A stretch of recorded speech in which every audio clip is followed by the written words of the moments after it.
Welcome to Loudmouth Radio Network. Tonight's broadcast is via internet, blogtalkradio.com/loudmouth network.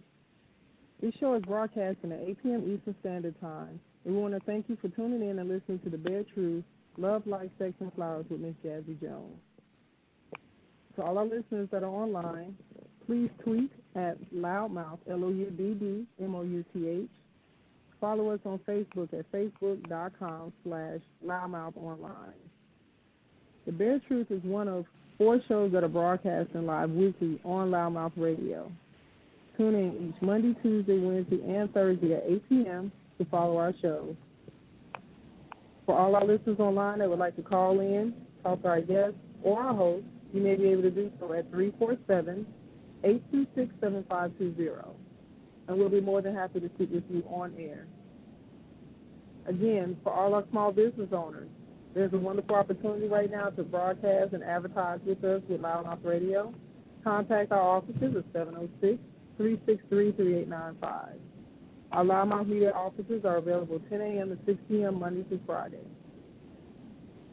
This show is being sponsored by Fletcher & Sons Auto 2 in Jonesboro, Georgia at 7363 Terra Boulevard in Jonesboro, Georgia.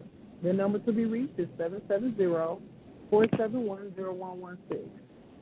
For all our listeners and supporters of Loudmouth Radio, it's a fantastic opportunity to take advantage of the great AC system check repair offered by Fletcher & Sons.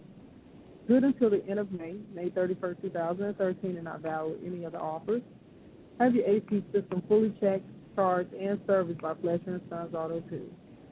To see more about their business, check them online on loudmouthtv.com and put in Fletcher & Sons of Jonesboro.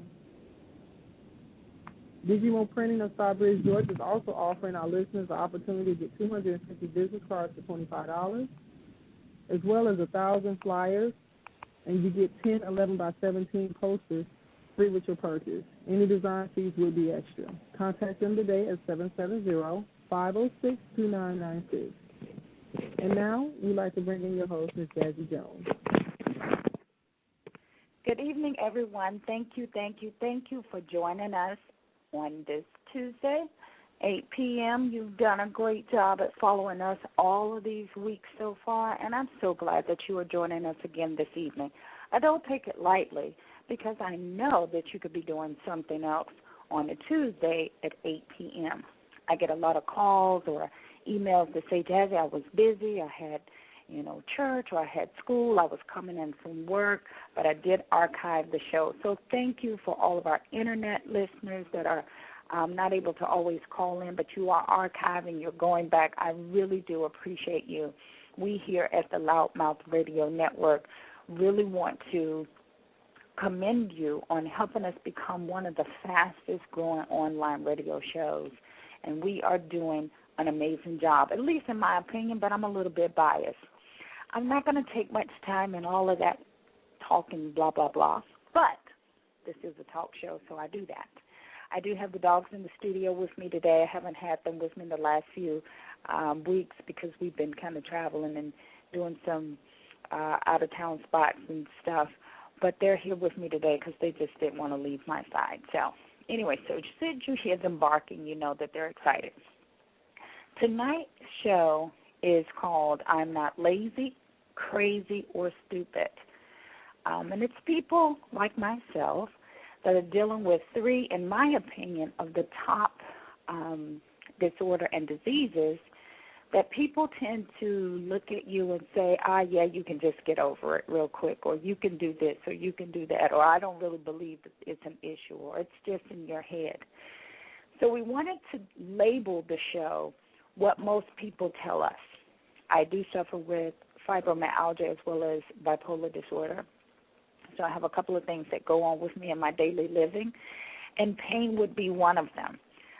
Sometimes it's not as painful as others, and sometimes it's just, okay, I can't even walk, or I need to sleep a whole lot, or whatever. But tonight we're going to share a few stories. We did a lot of pre-recording on this one, found some wonderful, wonderful documentaries that I want to share with you, so I'm not going to hold you up, but we're going to start off with fibromyalgia. We'll talk about lupus, and then we're going to play Sue Rison's and I's first interview on bipolar disorder. And I won't play the whole thing, but it'll just briefly start out telling you what bipolar disorder is and is not. And then you'll be able to go back and archive that show as well as this one. But Sue, I'm so proud of her, and I'm so proud that I'm able to be a part of a project called I'm Not Crazy. And it is a bipolar documentary that will be coming out very, very, very soon. And it's already has some requests, and it's not even finished. So we're really excited about that project. It's 4 of us, and we're called the Bipolar Babes. We love it. So you'll be hearing a lot about us. But you're going to hear part of that replayed. So we're going to start off the program with me reading. I found a wonderful site on Facebook, or page, I should say, and it's called Behind Fibromyalgia. So if you have an opportunity to go and like the page. But I just wanted to start off reading this. And it says, but you don't look sick. Maybe you're just stressed or depressed. You should get out more or try relaxing. You need to try harder. You know what? You're just lazy. I'm sure many of you have heard at least one of these comments. If you have fibromyalgia, please allow me to say that you are not alone in your distress. Many people with fibromyalgia, including myself, and I agree, have experienced doubting looks or comments from family members and friends about the pain and symptoms of your illness. There are even a few doctors, more than a few in my opinion, who continue to question the realness of fibromyalgia pain. This skepticism and ignorance arises from the fact that the healthcare community is still struggling to fully explain what causes or perpetuates the pain, although we're going to show you some things that have just been found out. And, of course, the lack of education to the general public. Fibromyalgia hurts, and their indifference can hurt just as bad, and in my opinion, even more. Of course, these opinions doesn't make the pain and other symptoms of fibromyalgia less real for those who suffer. Please remember, you know more than anyone then you are really sick. You know more than anybody. God knows your heart also. He knows you are trying and endeavoring to be all that He has created you to be. Besides, we give more to what we are capable of. Every day we get up and we fight. Do you know how many people who are healthy, who give far less? Awareness conquers ignorance. Have a pain-free day. And this comes from Simone.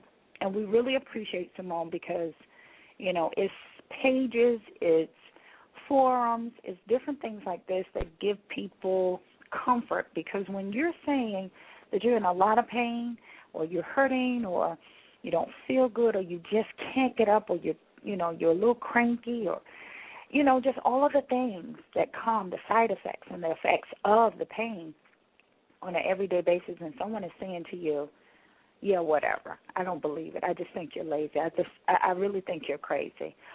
Are you stupid? Because it's a fog. It's called the fog. You forget a lot. You can't remember. You're getting ready to say something, and honest to God, it's gone. And no matter how much you want to remember it, it is absolutely gone. So it's things like that. But we really appreciate Simone for doing these type of things and posting and supporting. So what I want to do now is play for you a wonderful, absolutely wonderful documentary that I found. I'm so pleased with this. As a matter of fact, I am going to reach out to the people who made this documentary and support them 100%. So sit back, relax, grab all of your drinks and your teas, prop your legs up, call a friend. Definitely, if you want to comment, call in, please, 347-826-7520. That way you'll be able to talk about what you may experience, or if you have a question, hopefully we'll be able to answer it, and if not, we definitely will find the answers to the best of our ability for you. So sit back and relax and listen just for a little bit.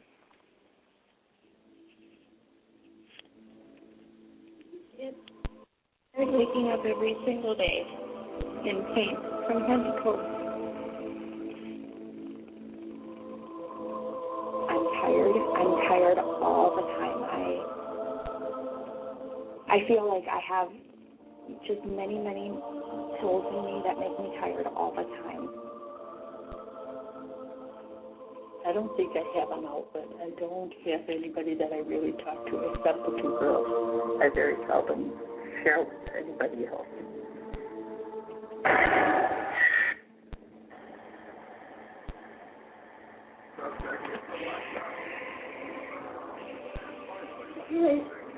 I bounced around between lots of doctors, specialists, MRIs, X-rays, to be able to be diagnosed with it. It took about a year and a half to do that. And then finally in August 31st of 2004, I was confirmed with a case of fibromyalgia. Fibromyalgia is a neuromuscular condition that's associated with an unexplained pain for the individuals. The pattern is usually chronic in nature. Your nerves are just going haywire, and they don't really know how to calm down themselves. The individual will be diagnosed based on 11 of 18 active trigger points over the body, usually in the major muscle groups of the body, so the arms, the legs, the back. I have two daughters with fibromyalgia.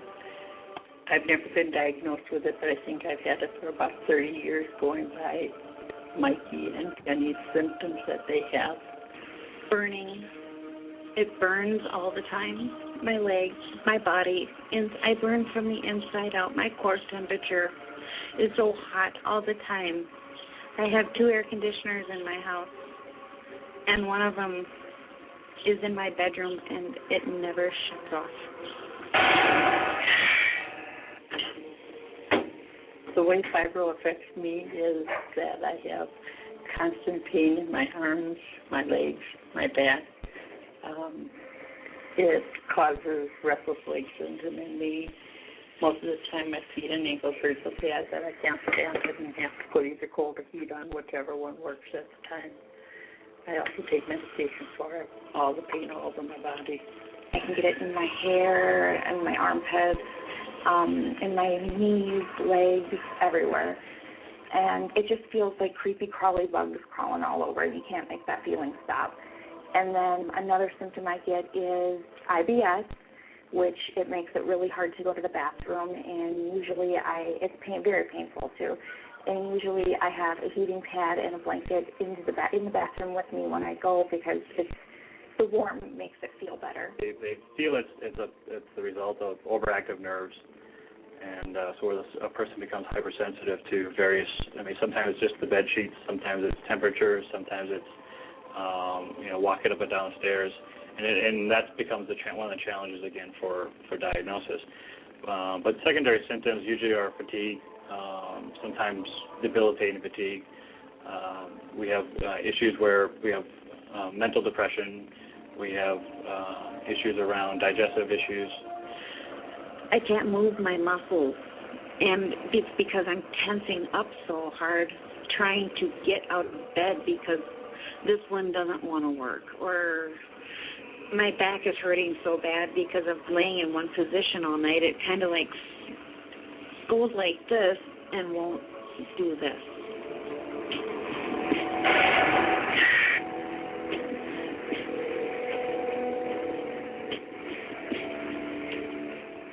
Fibromyalgia affects somewhere between 3 and 6 million Americans, and generally more women versus men. One of the biggest challenges of this condition is the effect on real lifestyle.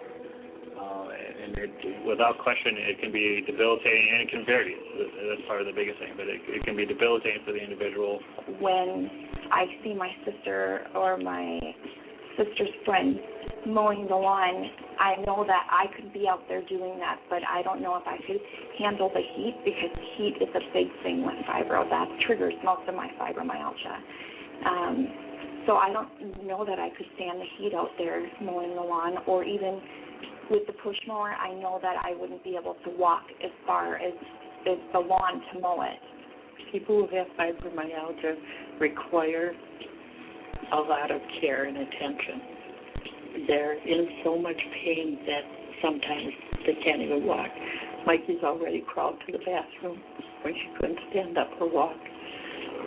In the middle of the night, when I cannot sleep, when everyone is sleeping in the house, I go to a 24-hour open store, and there are my friends. In the middle of me shopping, they come up and say, I haven't seen you for a while. Where have you been? It's been more of a, you're not sleep today.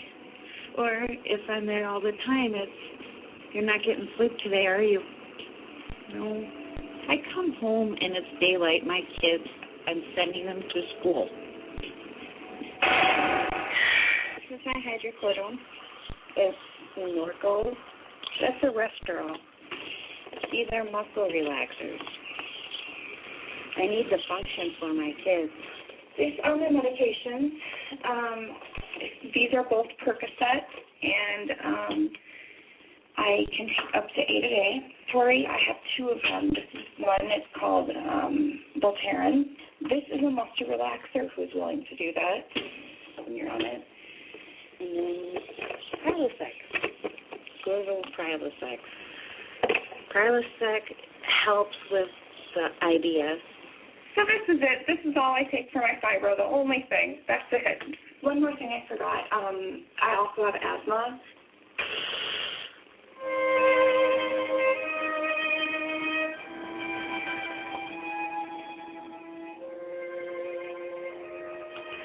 So as you can see, it is a painful, sometimes very debilitating disease and disorder.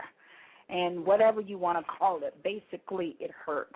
And so just from that alone, I counted this one young lady, and there was 2 sisters, this is a family, that had 11 medications, 11 different medications just so that she won't hurt and so she can function and fighting the IBS, irritable bowel syndrome, and just watching her crawl to the bathroom. I know it's days when I want to get up. I have to kind of rock like I'm 80 or 90 years old just to make it out of the bed, just to kind of stand there for a few minutes before I can move, or finding the little points in the back of my neck that are so sensitive to touch, whereas somebody else can take the weight of a whole hand. I can barely take just you rubbing your finger over it like a feather. So for a long time, when you're saying these type of things to doctors, they're looking at you like, yeah, whatever, you're just lying. You just want to get on disability. You're just crazy, lazy, or stupid. And as you can see, there is no way that all of these people, predominantly women, we found, could be constantly saying the same thing and there not be some truth. We're going to take a brief moment and have our sponsors and our advertisement notice, and then I want to come back with what Dr. Oz says about it. And they just did some amazing articles in Newsweek where they have now found some evidence in the brain. So we're going to take a moment and just have our sponsorship come in.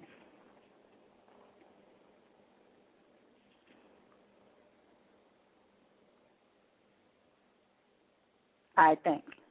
And until that happens, we may just continue to go on. I believe I have a caller. Let's see. Caller, are you here? Hello? Okay, so never mind. We will continue on with the show. I do have Dr. Oz's wonderful. I love going and finding information because it is so important that when you're talking about, these things, that you're finding information that's going to support what you're looking for. And when I tell you I love YouTube, And I love Google because you will find things that will get the stories done. And until we have some of these guests on the show, or until we have some of the doctors as guests as well, YouTube is a beautiful thing. I absolutely adore it because it really, truly gives me some good information. So we're going to hold and listen to Dr. Ock. The most controversial diagnoses out there. Even though millions of women complain, this disease wasn't accepted until recently. Here's the deal. Are you tired? Are you worn out? Are you overcome by unexplained pain? What if it all actually was a real illness? Fibromyalgia. Is it a symptom of depression, or is it the most controversial diagnosis for your pain and exhaustion? It's a mysterious syndrome of symptoms that overwhelmingly strikes women. So tired. The depression was unbearable. Such pain. Misunderstood? Everything started was in my head. I thought I was going crazy. Misdiagnosed and difficult to treat. I went to countless doctors. No treatment worked. Nothing. No concrete test to prove fibromyalgia exists. But when almost 6 million Americans, over 80% of them women, say they have it, patients and doctors are faced with one of the most controversial questions in medicine. Is fibromyalgia a real illness? Just over a decade ago, there was little scientific evidence that it was anything more than hysteria or hypochondria. But I can tell you, fibromyalgia is a very real disease. These ladies in the audience have all been diagnosed. I'll talk to them in a second. But first, Dr. Holly Phillips, medical and health contributor for the CBS Morning News is here. Dr. Holly, what do you think about this diagnosis? You know, I think it's a very, very real illness, and it's very debilitating. In my practice, I primarily take care of women. I'm just shocked at how frequently I see women with the condition. Despite the fact that a lot of folks are very concrete about their complaints, there are not a lot of concrete ways of making a diagnosis. We don't have a biopsy test, no blood test to find it out. So how do we actually figure it out? Right. Well, there are two primary conditions. It's really diagnosed based on symptoms. You have to have pain throughout your body for 3 consecutive months, and you also have to have 11 out of 18 what we call tender points, particular points in your body that are really painful. So I've got a couple of folks here. Maybe start with this group here. If I can go through, what's your first name? Danielle. So we'll start and go down the row. I'd like to hear what your symptoms are. Just describe them to me. If you can find out, if you can put them on those tender points and those mannequins up there. Sure. I have a lot of pain, I would say, behind my neck, the back of my shoulders, really bad headache. Yvette, where's your discomfort? My hands mostly right now. It comes and goes, like from my shoulder. I can't turn my head this way, but it's been my hands more so than anything else. Let's put 2 more up. Go ahead. Today it's my arms and my inner thighs. It's different everywhere every day. Changes a lot. Yeah, often. Legs, hips, feet, ankles. Ankles. You can see why symptoms being sort of moving and changing from day to day and not always being identical from person to person, it can be really difficult to make diagnosis, which is why we do the show today. Because these are controversial topics, but they're not ones we should not be aware of. And you'll lead the change in medicine to get us all on the same page on this. So that's why I go through the rest of the tender points. You've already knocked off about 6%. Yeah, these women really identified a great number of them. The main tender points are the back of the head, in between the shoulder blades, and also the top of the shoulders. Then we have the front of the neck, the upper chest, and the inside of the knee. Now, can I show you something that I'm really proud of? I've been talking about controversies today. I'm going to show you a brain image that maybe for many of you for the first time will prove that fibromyalgia is real. Take a look at this image. See those blue colors there? That shows women with fibromyalgia have a decrease in blood flow in the brain region known to discriminate pain intensity. Those are those blue areas there. Normally you don't have any blue at all, and in people with fibromyalgia, it's there. Other parts of the brain, by the way, get turned off. You okay with this? Why are you emotional about that? It took so long to get diagnosed, and it's really hard. I mean, I have tendency also to think, maybe I am crazy, maybe it's in my head.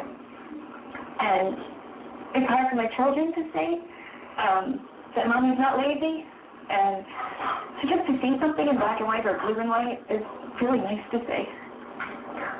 I'm glad it helps. I think this is one of the places where we can do better. Because we're not respectful of the issues you're dealing with because we don't understand them. It opens up a whole new world of opportunities for us. But it also takes care of a lot of the shame that went along with the diagnosis. So, Dr. Holly, do we know why fibromyalgia hurts? So as you can see, we have now found proof in the brain that people with fibromyalgia really are not crazy. There are real issues. And if you can see, I'm going to post these on our site and on Facebook so that you'll be able to see the actual points in the brain, what they were talking about. If you have fibromyalgia, your pain sensors, they don't know, hey, it shouldn't hurt that bad, or it shouldn't be doing certain things. And if you're not getting enough blood flow, and all of these things that are taking place are causing major effects in how your body's feeling. They misdiagnosed this for so many years. Can you imagine 20, 30, 40 years? I was just diagnosed in 2000, I believe it was 2008. That I was diagnosed. I was actually living in Chicago at the time, and I was going through so much pain, and I was so tired. I had no energy, gaining so much weight, and finally went to a doctor. Fortunate for me, thank you for the brown elephant in Chicago, I was able to get a really good doctor who said, and I had gone through 3 other doctors prior to, and said, this is what I'm dealing with, and they just kind of said, yeah, well, you just sound depressed. And I realized that at the time that I was also bipolar, living with bipolar disorder, but to have those two mixed together, oh, my God, I am just such a special, beautiful-minded person. But I had a very good doctor that walked through the pains that I was feeling, and it was a lot, and I had a bunch of them. I think I have all of them except 3. So out of the 18 symptoms, I have 13. And, when you're telling somebody that don't touch me like that, and they're looking at you saying, I barely touched you, and it's sad for me because I'm trying to explain it, and those that, deal with fibromyalgia daily, it's one of those things that it hurts you so badly when you hear a person that you love or a person that cares about you in friendship, and when they're looking at you with this, yeah, whatever, sure, okay, right. I know my mom, I believe wholeheartedly, like the documentary, that my mom has had it forever, ever since I can remember. My mother used to have these pains from nowhere, and I looked at her the same way. Yeah, whatever. There's no way somebody could hurt as bad as this for a lifetime.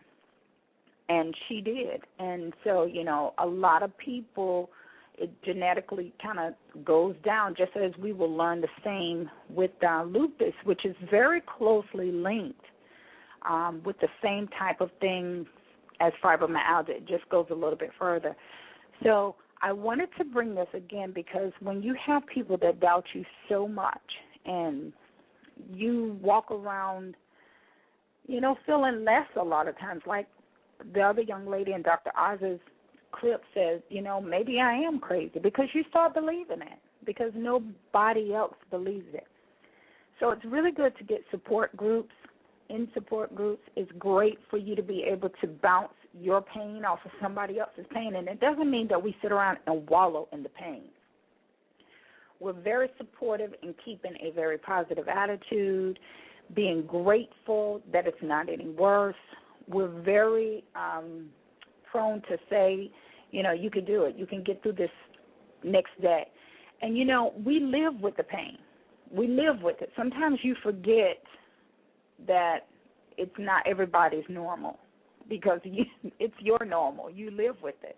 And then you have certain triggers like the cold or the heat or humidity will trigger it. You'll be exposed to hotter temperature, and it may increase your headaches. It may increase your fatigue or your muscle pain, and you get anxiety. I can't stand hot weather, and I can't stand extremely cold, which is 2 of the ones that kind of give you that extra pain or fatigue level. So I know it started to get a little hotter in the last couple of weeks. I've been extremely tired. It's not like me not to want to go somewhere or do something. And I've just been camped in the house like, okay, I just need to lay down. And so I know a lot of people who suffer with this, or I would say who live with this, feel the same way. So it's really important to, as I stated before, have support groups, find out as much information, get the right doctors, and get on the right medications if you're taking them. Eating healthy and exercising to the best of your ability. Swimming is really good because it's not as strenuous. So it's things like that that can help you live with it a lot easier. So I'm very, very extremely glad that we are able to bring this information. Again, if you would like to call, you can call us at 347-826-7520. You can also listen to us on loudmouthradio.com and directly come in on our live broadcast. And you can find us on Twitter. You can find us on Facebook. We are all over the place so that you have opportunity to just kind of join in with us. I'm going to see now if our sponsors are able to be recognized, and we'll go right into our next segment.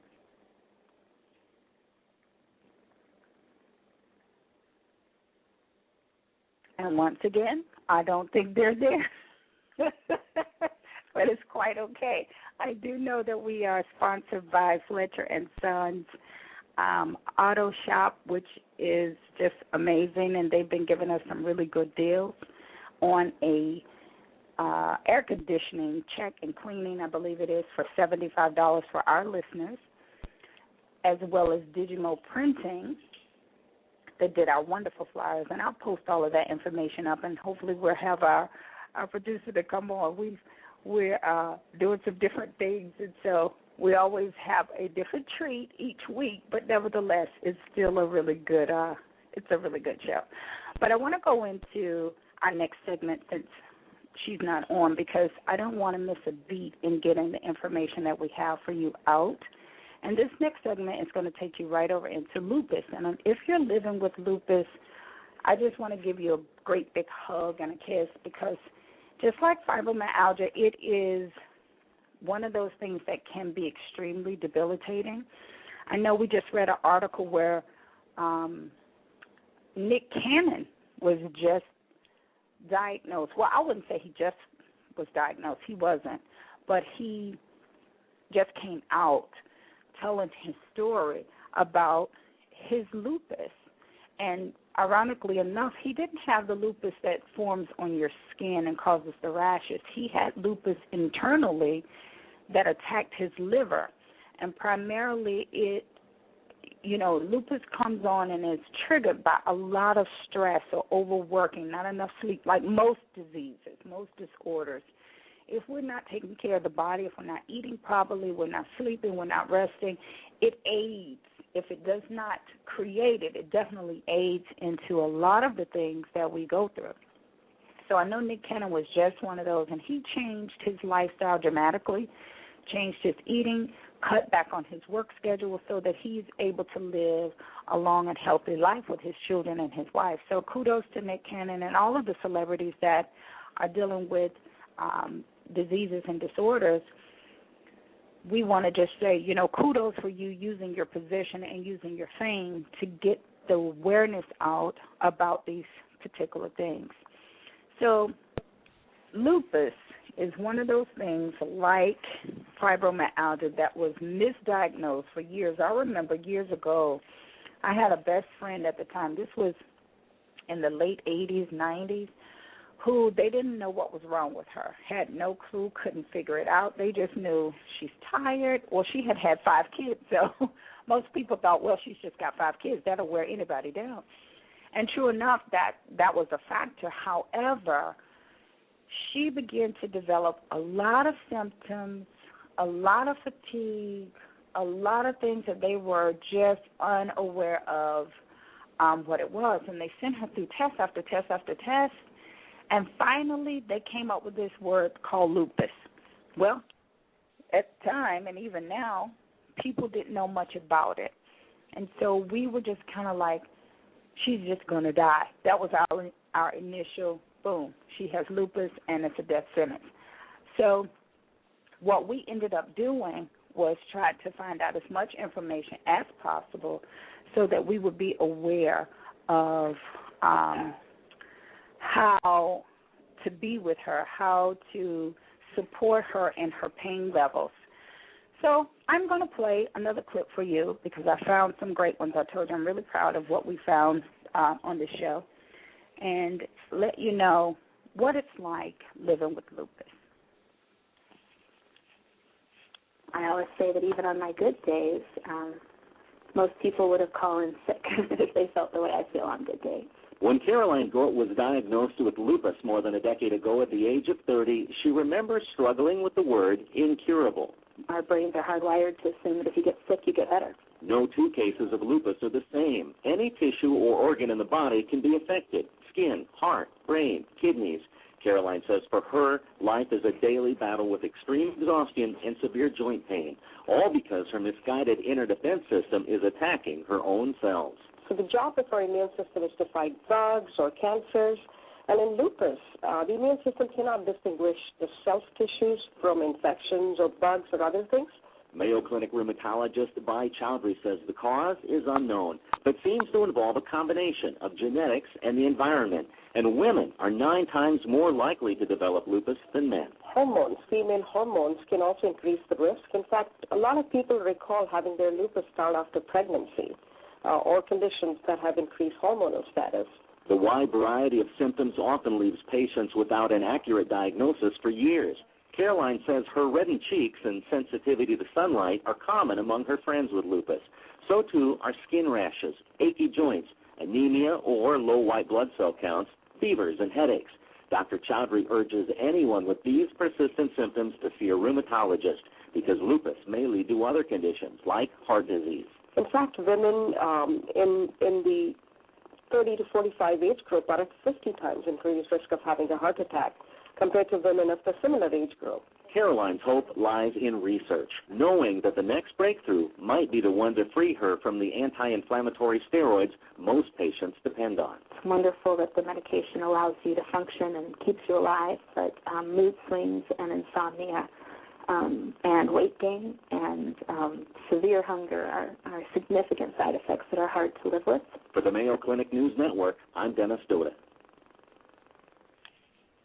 Okay, so once again, here's a disease that, not everybody knows about, not everybody understands, but it's very real, and it's very different. When I was looking up the information on lupus, I thought, oh, my God, this is like a whole lot. And thinking about my friend Michelle and thinking about my friend Tracy, who, I was so hoping that she would have had an opportunity to call in, and maybe she still will because we're still going forward.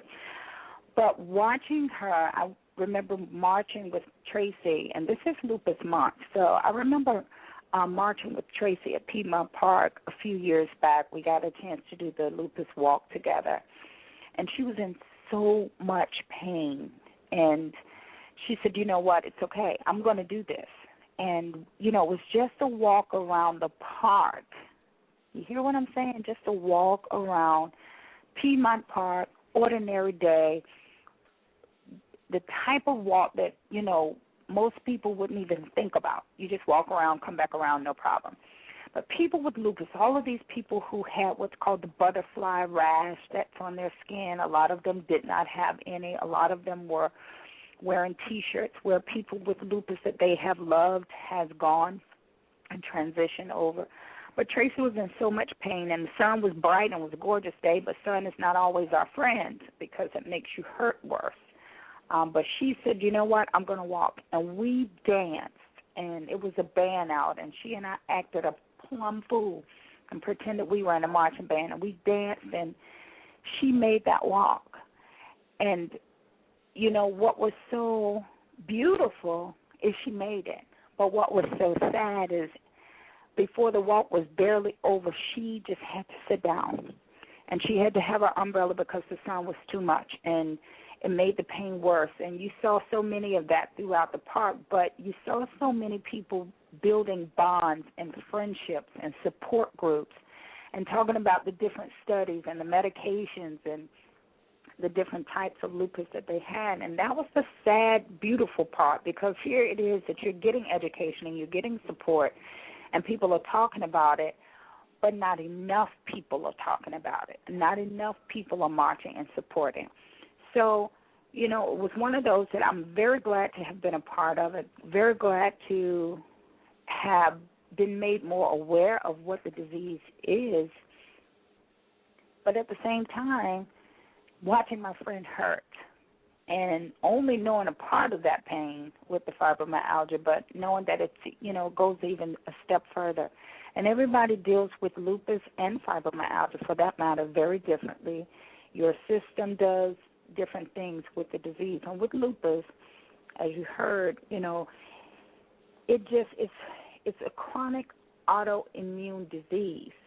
So you're talking about your immune system that normally fights off the bacteria and viruses, those bad things that attack. Well, it doesn't know if it's a good or bad, so it's attacking both healthy and bad your system. It's tearing up good bacteria as well as bad. So that's kind of it's kind of sad. But the good thing is, once again, you do have people who, kudos to our doctors who are concerned. Kudos to people who are donating massive amounts of money for studies. And like I said earlier, kudos to our entertainers that are saying, let me use my fame and my fortune for more than just, a new car and a new purse and some shoes and a vacation. Let me also use that in conjunction with all of those good things for me working hard to entertain you. But let me also use my fame and my fortune to get the word out about these diseases, about these disorders. I'm not crazy. I'm not lazy. I'm not stupid. We're talking about fibromyalgia. We're talking about lupus. And we're talking about bipolar syndrome. So once again, we're going to try to have our producer give us some information about our sponsors, because we never want to forget that we do have people that are saying, I believe in your show, and I want to back you. So hang on. We'll have them come right in. This broadcast is sponsored by Fletcher & Sons Auto Repair 2 in Jonesboro, Georgia at 7363 Terra Boulevard, Jonesboro, Georgia 30236. Connect with them today at 770-471-0116.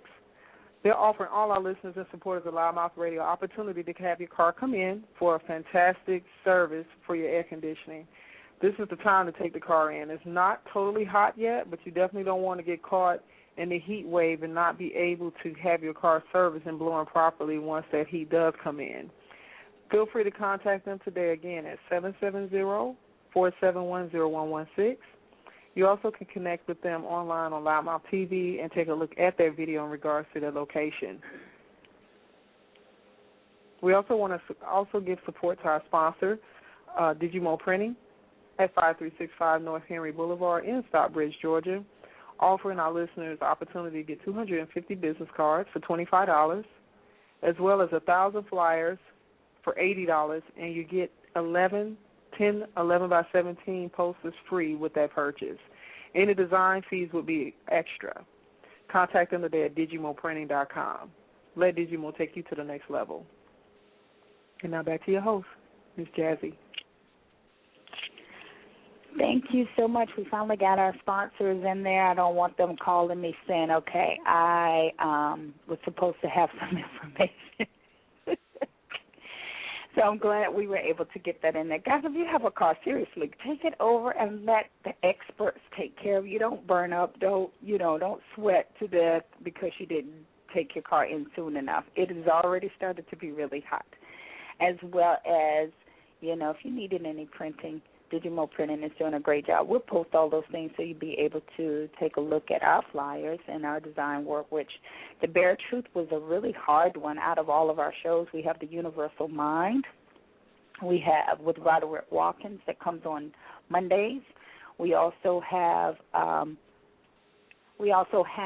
my show, which is the Bare Truth. We have on Wednesdays now our producer, Sonny, that comes on in the studio, and we have J.L. King that comes on Thursdays. We will soon be having Sadiqa Blue that will come on Friday nights, and on Saturdays, all of the DJs, if you got your mixtape, your mix CDs, your MP3s, MP4s, and all of the other stuff that I may not know make sure you submit that information because we definitely want to have jam sessions on the weekend like everybody else. In the background, you actually hear some music that's playing. That is, I'm doing things a little bit different this week where I'm going to talk about my flower in the middle of the show because I want to put the bipolar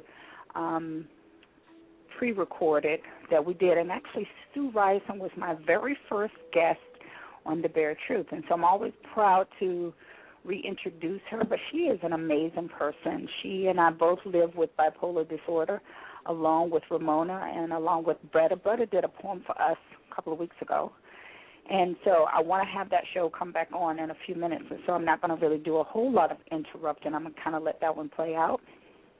So I want to talk about my flower, which, you know, each week I try to find a flower that is going to support the show's topic. And so this particular flower is called the Crocus. It is absolutely gorgeous. They come in yellow, purple, and white, and I am doing the purple one in support of Lupus month. And it kind of looks like a butterfly the way it's kind of shaped on some of the flowers, but nevertheless, it really is the flower that talks about cheerfulness. Cheerfulness. Wow, I had to break that one down. And it talks about joy and just being happy. And in the lieu of things, when you're in a lot of pain, sometimes it's a lot harder to feel good. It's a lot harder to think about some joyous moments. But as I stated, we're living with this pain to the degree sometimes that you forget that it's like not normal to have it. So you live with it, and you do find joy, and you do have happy moments. And there's a moment in the day when the pain is not as intense, or sometimes it shifts and it's not, you know, as noticeable. And so you have happy days. And I wanted to find a flower that gave us the thought of joy. And it's beautiful. I can't wait till we post it up. It's absolutely gorgeous. So I wanted to talk about the flower in between because our people that are dealing with these disorders and diseases are happy people. They're joyful people. And they bring, you know, the funniest antidotes in the lieu of their pain. So, you know, I would say that they are very humorous and very fun to be around when they can be. So we want flower. So right now we're going to go over into our next segment, which is the bipolar disorder segment with Sue Ryson. And if you'll sit back once again and enjoy yourself, I might pop in just to say a little note here and there, but for the most part, we're going to let it play. Thank you so much, and I will see you in just a few. Good evening, and welcome to The Bare Truth. I'm your host, Jazzie Jones, and we are live on the new Loudmouth Radio Network. This show is sponsored by Scarlet Place Apartment, South Atlanta's hidden gem. I'm super excited to have you guys with us and joining us and just tuning in with us this evening. It is extremely an honor to be here with you tonight and have you join us. We're going to get out of your way just for a brief moment and allow our sponsors to come in and tell you all about us. So, and now we have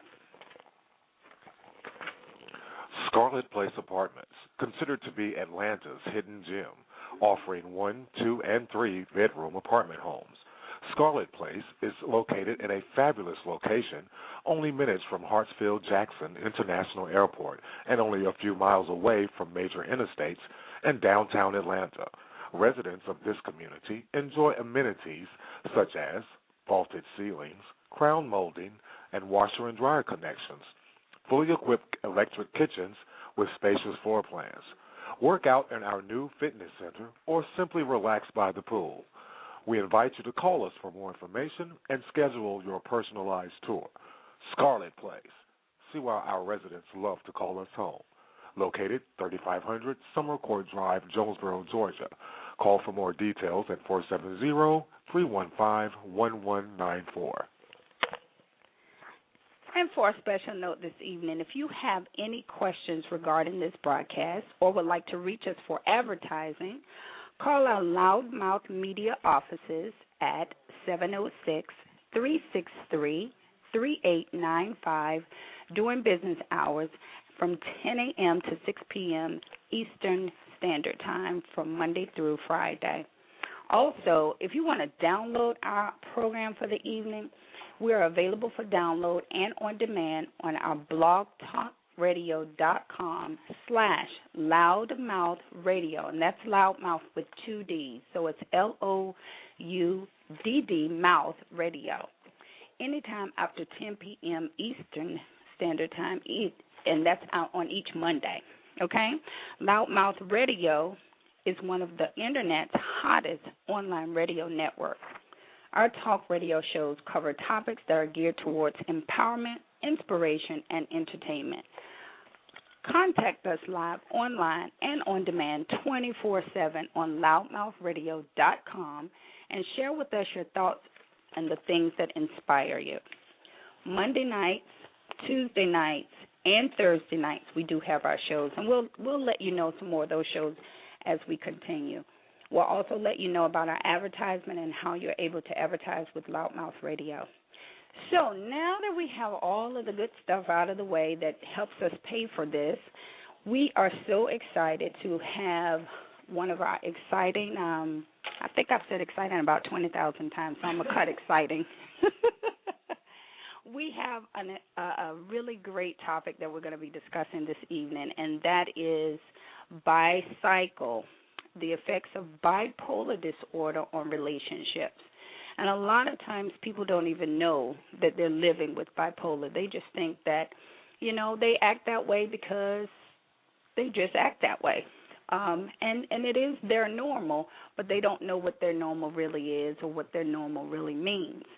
So we wanted to be able to give you topics like bipolar disorder, and how to live with it, and actually those that even live with us. That's kind of one of the main things that we want to put out there to America and the nation is it's not only the people that live with bipolar disorder, but it's a lot of times people who are living with them and how they are responding to or not responding to this disorder. And I don't say we're suffering with bipolar disorder. I say that we're living with it because it is something that you learn to adapt to. It is something that you learn to adjust, and you live your life accordingly. And we're going to talk to our special guest, who I have just fallen in love with. She is absolutely a hoot. She's so funny, but she also has lived with this for a long time and finally got it to a place that we can talk about it, we can laugh about it, and we can live with it. So I'm really, really proud of her, proud of those who acknowledge that they live with this disorder, proud of those who are able to finally step up and go, maybe I need to look into the possibilities of having it and what I can do to live with it on a daily basis. Glad that you guys have joined us. It has been a long day of getting this show together, but we're excited about it. We're excited about Loudmouth Radio, and our producer, Sabrina Sunny Spoon Smith, has really done an amazing job of putting together some awesome shows that are just really tackling things that a lot of people are really afraid to tackle. Even today we were going over the lineup of the next few weeks' shows, and we had someone to introduce a topic that is just absolutely a hoot. After this show, we're going to have our lineup, so it may be some changes. So even if, as you log in on air or online, you'll be able to see the lineup presently. So we may do some changes because we have had a lot of people that kind of called in or emailed us and said that, what about this topic or what about that topic? So we're really excited. We do want you guys to call us if you have any questions, or we want you to be able to go online. You can listen to us via Facebook and on the Blog Talk Radio itself. I have my producers and different ones saying, what's this, what's that? So, guys, if you hear us make mistakes or you hear us do any of that, it's cool because it's my show. I can do that. So, we're not going to have any pressures or any stresses with this. We want to thank again our sponsor, Scarlet Place Apartments, has really just been fantastic in standing behind us and giving us, some awesome opportunities. So kudos for Scarlet Place Apartments in Jonesboro, Georgia. And, again, we want to thank Loudmouth Radio Network. You guys are really going to be hearing that a lot throughout the show, and you're going to be hearing a lot about some of the programs that are coming up with this particular new media. So we're going to get ready to bring in our guest, who just amazing individual. She goes by the name of Sue, but her name is Susan Ryerson, and she's going to come on and join us. We welcomed her into the studio. We decided we wanted to do this in person because, Blog Talk is fantastic. You can go online, you can call in, and you can be in all parts of the world and just have a show. This is a fantastic opportunity. But we wanted to get together so we could laugh together and we could really just kind of bounce off of each other this particular topic. So I want to ask Sue to come on and just be a part of this program with us.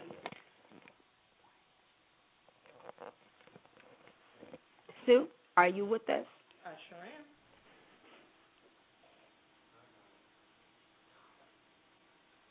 Welcome you, Sue. I'm so glad you're finally with us. We had a little technical difficulty there, a little space in the place. It's okay. It's your first run. It's my first one. You know what's so funny? It's my first run for my own individual show, but not my first run on Blog Talk. But when you're on this side of the table and you're going, okay, mash this button, do this, do that, it's just a little bit different. But nevertheless, like I said, we don't care about mistakes here. This is fun, and we're going to get through it, and we have a lot of supporters. So welcome again, Sue. If you would tell our Blog Talk listeners just who you are and some of the little bit of things that you do. Okay. I'm originally from New Jersey, which they'll be able to tell by my accent pretty soon. 51 years old. I'm a stand-up comic, and I've been doing comedy for years and years, and was diagnosed bipolar when I was 27 years old, and know probably better than most people just how it does affect relationships, because it does. Well, fantastic. Sue, now, slow it down, Jersey girl. Because Sue just rushed right through that comedy part of her life, and she has really had a strong run of being a comedian. And tell them a little bit about some of the people who you've worked with, Sue. Earlier in my career, when I was in my 20s, I met some of the most famous people out there in comedy, like Elaine Boozler, Rita Rudner, Jay Leno, Billy Crystal. I'm trying to think of who else people would really know, but those were the ones of great notoriety. Sam Kinison. Wow. And he's a lunatic on or off stage, or was a lunatic on or off stage. Took over a show the minute he walked in the room. So it was fascinating because I got to meet the best of the best and get some of their tips. I worked with Rosie O'Donnell. Oh my God. For 2 years. Not Rosie. Yeah, she was really cool, very sweet lady. And one of the few comics actually sat down and helped me from being a green comic into being a working comic. Wow. So I owe her a lot for that. Wow, that's awesome. A lot of people, would never have had that experience, and for you to have had that is amazing. Amazing. Tell me something, Sue. How have you come into your own with living with bipolar disorder? I know you have a long little history here and have done some really awesome things within the community with this disorder. So let's kind of dive right into it and kind of talk about that. Okay. Early on, like I said, I was diagnosed when I was 27, but I was aware of having a problem probably 2 years previous to that. I just knew that I didn't feel right. I didn't react to things the way other people reacted to things. There was a difference between me and everybody I knew. There was a history in my family, so I was pretty sure I knew what I had.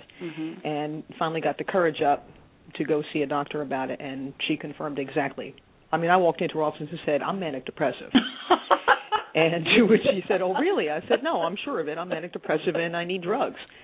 Shut up. And she cracked up laughing, and we talked for a while, and she went through a battery of question and answers. And she said, you're right. She said, you're absolutely right. She said, you have every sign of manic depression, and plus I had it in the family. Oh, my God. So, okay, that was getting ready to be my question. So you knew of the manic depressive states because of family history. Right. I witnessed it. Okay, so because most people don't have that. Right. So for you to know that, and during that time, I mean, not to say that. I'm ancient. Yeah, you are. Yeah, you are. You really are. No, just kidding. But during that time, computers, it's not that computers are so old, but at that time it wasn't like it is now where you just pop a Google and just look it up. You had to do a little bit more research. It was really just paying attention to what was around me. I had an aunt that was severely manic. Wow. And was on medication, and she would be fine. Mm-hmm. And we all knew when she wasn't taking it. Right. Totally different person. Right. And, of course, I would question, my mom and dad, why is Aunt Barbara acting the way she is? And they would explain it. They weren't covering it up or anything like that. It was just that she was sick, and she wasn't taking her medication. They were very upfront about it. Right. But, at the same time, they tried to keep her, if she was in a severe manic state, to keep her away from the kids. Because at that point, nobody knew how to handle right. What manic type depression. Of things would she do? And we don't really have to dive into her story, but just kind of making you see or compare some things to what you started to do or noticed that you did. What were some of the things that she may have done that were a little bit concerns for the kids? She would go into a severe manic state, which is the high. Mm-hmm. And this happens with a lot of manics too, especially when they're in that state. They become religious, but they choose a different religion every single time they're manic. So they're Buddhists on Tuesday, and then they fluctuate, and on Thursday they're into Zen. And I mean, it's funny. It's almost fun, Yeah. I see it. My perspective is it's funny. Yeah, it's a sad funny. So they were kind of like, they were raising us Catholic, going, knock it off. Knock it off, just leave the kids alone. Just things like that. She was wonderfully creative, and we would notice that her creativity would go to a new high when she became manic, and that was another sign. I loved that part of her. She did beautiful paintings and drawings and sketches, just magnificent, that I could never reproduce. So I kind of envied her the ability to do something like that, not knowing that there was a price you paid for being that creative. So I think from just witnessing it when I was younger, I was still aware of it when I was in my 20s and saying to myself, this resembles somebody else. I see it coming. And I didn't want to get as far into it as she did. Right. I wanted to get medicated and get better. Right. Feel better. Okay, so when you finally said, hey, this looks like the man in the mirror here, when you went into the doctor's office, what sort of things had you noticed really about you? Now, we know Aunt Barbara, and I'll come in a little bit later and share some of my own stories about, how I went, aha.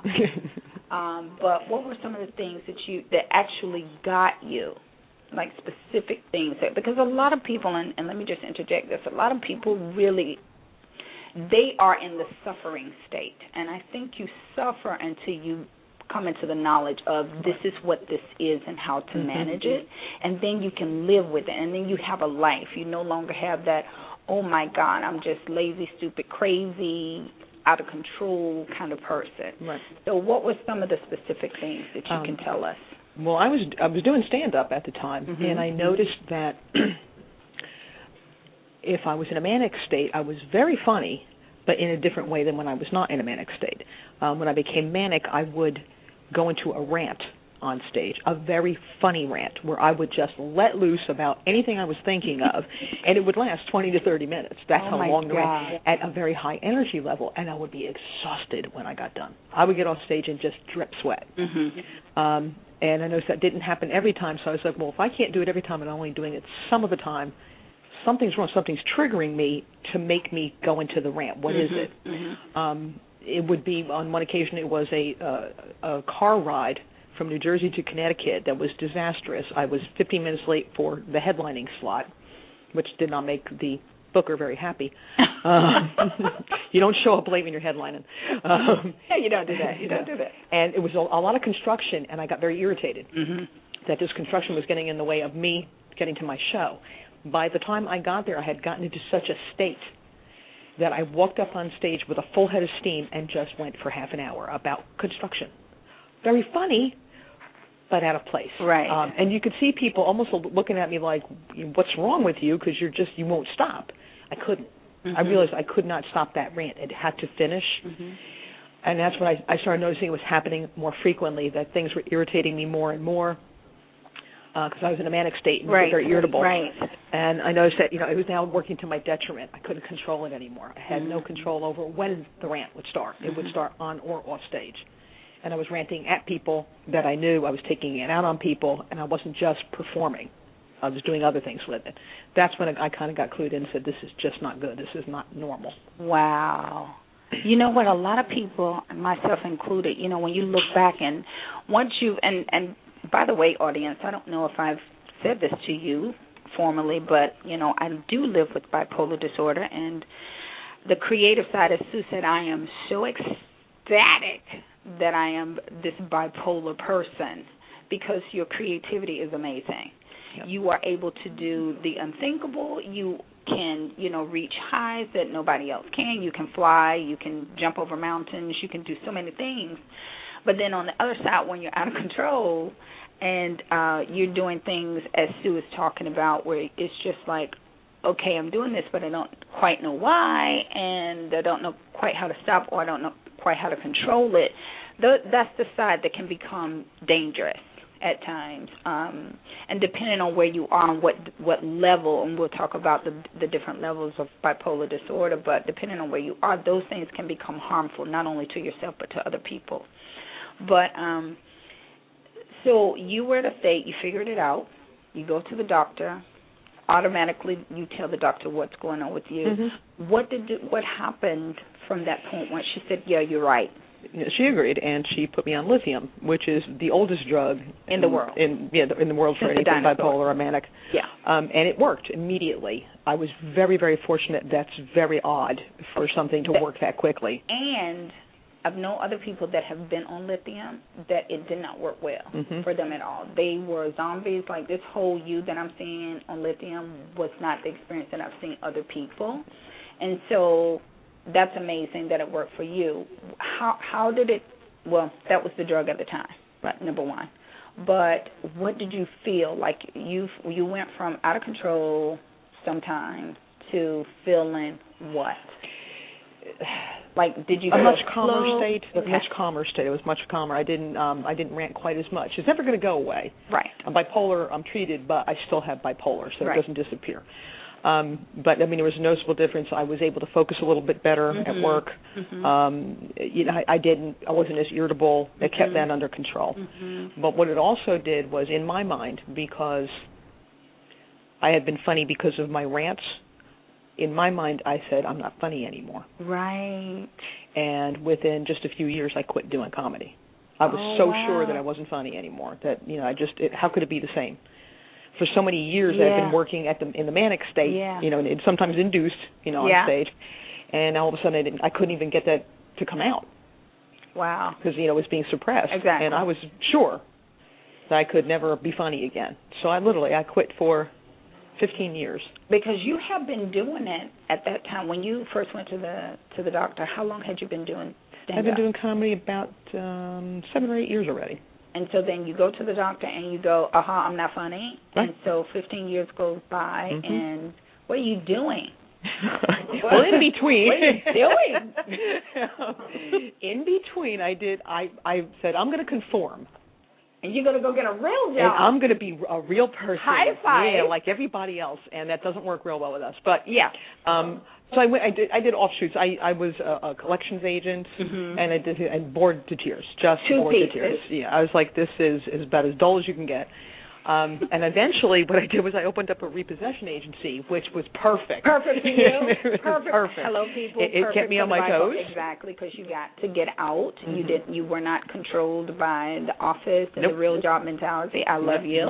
So I did that for quite a few years and enjoyed it immensely. And I don't know about other bipolar people, but in my case, I have to have an adrenaline rush. You have to scare the living crap out of me at least once a day, or I just don't enjoy myself. Right. I have to have that rush, and that was perfect. Okay. That was perfect, because I got scared 2 and 3 times a day sometimes, depending on where I was and what I was doing. Hello, I need your car. I'm going to blow your face off if you touch my car. Yeah, that's an adrenaline rush right there. Can I get out of here with this car without dying? I love that part, But that kept me busy for quite a few years. And really, after I closed the business, I kind of floundered because I was like, nothing was giving me the rush, that high that I needed. And I had an old friend call out of the blue 5 years ago and hadn't talked to me in like 20 years and just said, what are you doing? And I described a number of things that I was trying to get into. And she just said, well, why don't you do comedy? So I started over again. And you're like, that's a good idea. That's a good idea. Thanks. Yeah. And it was just like right in my face. I was just like, oh, yeah, how about that? So I did. I started coming over again. And I've been doing it ever since then, and it's my mainstay. Yeah. And that is the rush that I get. Yeah. Because that's a high. When you step on stage and you're standing in front of people and going, I hope I can make them laugh tonight. Right. That's the rush. Wow. Okay, so now we've done all that, we've covered all that. Did you ever go back to the doctor and get a reassessment of where you were, or how? First of all, I think we need to tell people where bipolar levels are. And oh, by the way, guys, Sue is getting ready to do a fantastic bipolar documentary. So we're really totally, I know I've said this, we're excited. I'm going to come up with something else in a few minutes. But for now, excited is the word.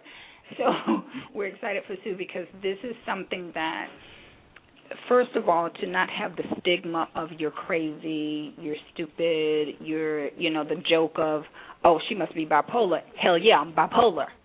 So not to have that stigma behind it and to be able to talk freely about it like we're talking about, hey, let's go shopping, is it's courageous, number one. It's, it's owning your own. It's being authentic finally and not really caring whether somebody looks at you in a different way. And I think even for me, coming to that place in life where you're saying, this is who I am, and you and I have talked about it before, and we've talked about how friends want to tell you what you should remember when you can't remember what you just said in the last sentence, but they want you to remember what happened a year ago. It's just like, for real. But she's getting ready to really expose all of the things that bipolar does with the documentary. So we are really just going to be looking forward to her doing that. But what I wanted to say was, a lot of people don't know the different levels. We're talking about it, but, we hear it in a standard form. So let's kind of break down bipolar disorder. We've talked about the manic side, but let's just kind of give the simplistic form, if we can really say bipolar disorder is simplistic, because it's a little bit not. But let's kind of tell them a little bit what it is.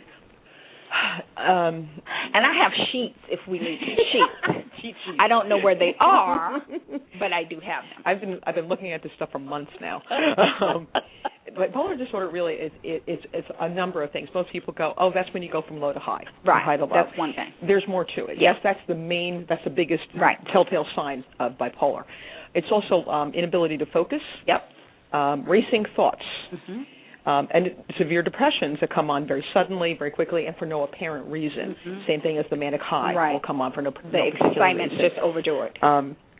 If we are prone to outbursts, especially if we're feeling pressured of some type, we will have an outburst. We don't have a filter, is what it is. We're lacking the filter that other people have. We're going to speak our mind. That's the best. I love not having a filter. That's the best one. The best one, but then again, people who are 40 and plus can say, well, we're all bipolar because we don't give a what. After a certain point and certain time in life, you really kind of stop caring. But past that, you don't have a filter. But I like the fact, like that's going to be my new definition. With bipolar disorder, there is no filter. Or that very limited filter. Mm-hmm. Okay, continue. And a lot of it, when you realize you don't have a filter, there's those times I don't, like you said, I don't care if I have a filter or not. But there's other times when I'm meeting with somebody that I have to, do a production for or something like that I'm very careful about putting and you're my like filter putting up your finger like, hold on, I'm just going to get my filter back. I'm going to the bathroom, not really going to use it, just going to get a filter. Okay. And the lithium does help with that, because it suppresses everything, so it keeps the filter kind of working. But you actually have to make your own effort. You do. To control that as well. Medication goes so far. The rest is up to you. You have to work at it every single day. You're going to have to work at that every single day. I have to not do this because this is not the norm. This is not what I should be doing. Right. Because it's offensive to some people. Right. Anybody that knows me and is close to me has seen me have no filter many, many times. Mm-hmm. So it's almost like they just go, yeah, yes, that's right. Sue. Yeah, it's just Sue. And there's no malintent. I'm not trying to be mean. I'm just popping off. Right. But some people really can't handle it. They can't handle that we have no filter. Mm-hmm. But everybody has issues. So my thing is that's my issue. Right. So I'll give you yours. You give me mine. Right. Well, we had somebody that texted in because, guys, just so you know, we do have a live audience. So you're welcome to go online and send us questions. And somebody said, well, what really is a filter? And I just kind of wanted to say that filter meaning is, for me, if somebody says, oh, that's a pretty baby, and they don't really mean it's a pretty baby, but they just kind of say it. Usually people with bipolar disorder kind of go, that baby's so ugly. Okay? That is just an ugly child. You remember the Seinfeld show? Oh, my God, that's an ugly baby. So you have no barriers sometime of thought. Yes, possibly. So you have no barriers, or you have few. It just you spurt it out, you just say whatever you want to say, you just do whatever you want to do without constraints. You worry about what happens later if you think about it at all. So that's kind of what the filter is, but you just keep it going. The highs are tremendous. That's usually when you're in the most creative form, you're in the most loving form, you give away all of your furniture, you give away all of your money, you just, oh my God, life is just great and I'll get it again tomorrow, and you don't even know that tomorrow does not really exist. On the outburst, those are, and I found so many different people. It's so funny once you realize that you've been diagnosed that you are, you kind of start walking around going, bipolar. Yep. Oh, yeah, you're bipolar. You're borderline bipolar. So can tell that you're bipolar. Oh, yeah. You start to pick it up on other people really easy. You do. Well, I've just kind of included that we have a caller. Yeah, the caller. So we want to have the caller to come in and ask a question. Caller, go ahead. Hello, Jazzie. This is JL. Hi, darling. How are you? I'm good. First of all, let me say that I have really enjoyed your first show, and it's been a great conversation. And to your guests, welcome to Loudmouth. I listen to you guys talk. My friends always telling me I'm bipolar, and I'm sitting here listening to you guys talk about it, and I'm like, wow, they're talking about me. I'm laughing at myself. Because I no longer can argue with my friends when they tell me I'm bipolar. Now I'm going to say, you're right, I am. And I got a professional who has signed off on that. So I guess I had to just add that to my list of many accomplishments. I am now bipolar. But it's been interesting to learn more about the is it a disease? What is it? What do you guys call it? It's not a disease, is it? No. See the difference between a disease and disorder. Most diseases have to, do major research to find a cure. This one is just meaning that you have some imbalances that, are treatable. And it's been just such a stigma for a very long time that now finally you have so many celebrities that finally came out and go, guess what, I'm bipolar. And that has made it a softer blow so that the regular Main Street people can finally go into the office, say, hey, these are the things that I'm dealing with. These are some of the things that I'm doing. Some of the things are out of control that I don't quite, feel comfortable with because I don't see other people in my circle sometimes that are dealing with the same thing. Unless you have something to bounce it off of, or like Sue is saying, unless you have had members of your family or very close friends that have actually been diagnosed, you just think you're normal for you. But if you bounce it off of somebody who does not have it, then you're the abnormal one. And I'm being very cautious, JL, by saying that because who's normal? What is normal? You see what I mean? But people will point to you and say, well, you're not normal because you're not doing what I'm doing. But once you have an idea of what bipolar disorder is, then you can do like you're doing and say, hey, well, that's some of the things that I do, or that may be all of the things that I do, and how you can better manage it if you're having those out of control moments. Let me ask you, guess, Sue, this. Does bipolar strike any particular ethnic group more than another? No, but it's underdiagnosed in some cultures, in some ethnic groups. The average white culture, they're the ones that go and get diagnosed. In the black culture, they do not even like to admit to mental illness whatsoever. Period. So a lot of times when a young black male feels that he has something wrong with him, he'll be told to go and pray in church instead. Hallelujah. Yeah, just go pray on it and it'll go away. So he doesn't get diagnosed and he goes through his life miserable. The same thing is true, probably even worse in Latino culture. It's the machismo. It's that macho image that they have to keep up, and I feel particularly sorry for the men that get it twice as bad as the women in those cultures. That's in my documentary. I'm going to broach that subject specifically because I'd like to see more blacks and Latinos and Asians and all the other what's considered minority groups feeling okay, getting past the stigma and feeling okay about going and getting diagnosed and getting help. Gotcha. Have you ever thought about writing a book about your personal journey of discovery? That's coming out as soon as the movie is done. Yeah, and the documentary is coming out this year. We're shooting for the end of September for it to be edited and done. Well, congratulations on this and bringing this light to this behavior, and I've learned a lot, and as I continue to listen, and also I'm listening to hear some jokes, okay? You know, I want to hear some of your favorite jokes. Next time. So, that's the next time, okay, well, I look forward to hearing some of your jokes. So next time, and Jazz, keep it up, you're doing a great job, okay, ladies? Thank you, darling. Okay, thank you. All righty. Bye-bye. Bye-bye. Fantastic, JL. We really appreciate you. This show is called The Bare Truth, Love, Life, Sex, and Flowers. So we're going to we've already talked about the life experience of what bipolar can do and some of the things. And we haven't even broached half of what it does in life. But we want to kind of dive into now how it affects relationships, and then we're going to slide into what it does sexually. And Sue, by the way, has been ready to talk about sex like all day. Like all day. So one of our favorite subjects in the entire universe.